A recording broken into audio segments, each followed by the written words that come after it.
So in this video, I am going to go over the vendor account and its user settings. Again, this is an informal video, so please forgive any of my speaking errors or just my random thoughts. I want to try to cover everything that I can. Also, I didn't realize how loud my clicks and typing are, so just ignore that in this video. The first thing that I want to address is when you receive a BrideScan automated email or automated email from a show producer stating that they created your account, you will be given a link to set your password. This link does expire, so if you catch it the next day, it could show an error. What you need to do is just simply log into BrideScan.com and select Forgot Password. And let me show you again this because you'll actually get a different page. When you go to BrideScan.com, you'll be given this page. So just click Log In and select Forgot Password.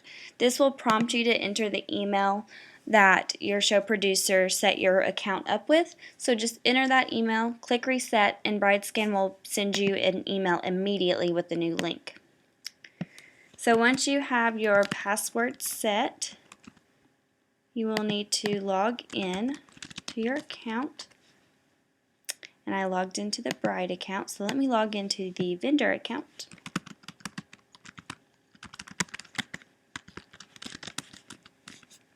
I love informal videos. So this is Fred's vendor account that he uses. As a vendor, you have the ability to update your profile information. If any information ever changes, of course, you can click Update.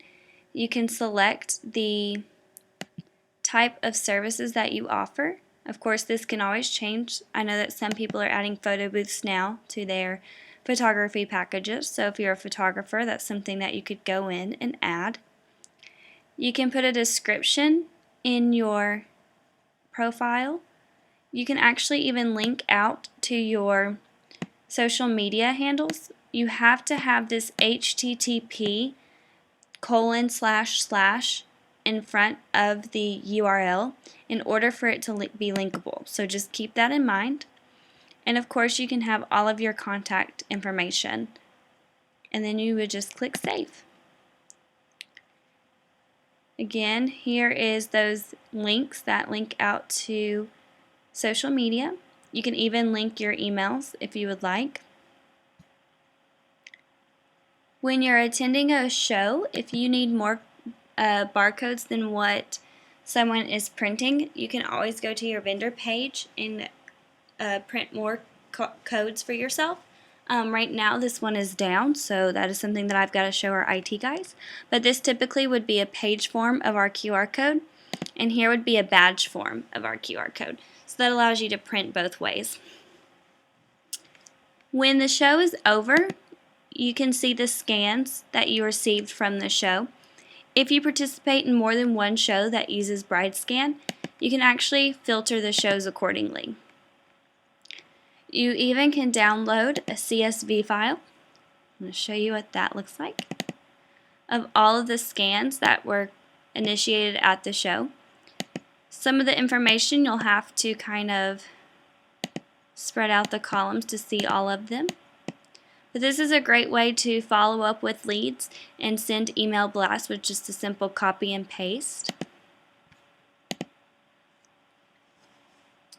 If you want to see the person's profile a bit more detail, just click the profile, and this will give you a description if they've entered one, which we always recommend our brides that they give a little bit of detail what they are kind of seeking for their wedding. These little icons that you see show what they have already booked. So if you see a tuxedo on a bride account, that means they've already booked their tux. And typically we prompt them to enter who they booked, so you as the vendor can actually see which competitor, or if they just went a completely different route of who they booked. You can filter by scans that you initiated, by scans other You can filter by category, which if I go back to all events, that category box will be greater. So like if you wanted to see which brides have already booked cake, you would just click cake, and then you would see, oh, well, Katie has already booked cake. I don't need to contact her anymore. When this note box is gray, that means that there's a description or a note that you wrote. So there's a note said contact on Monday. But obviously if you're a cake vendor, you don't need to contact her anymore because she's already booked her cake.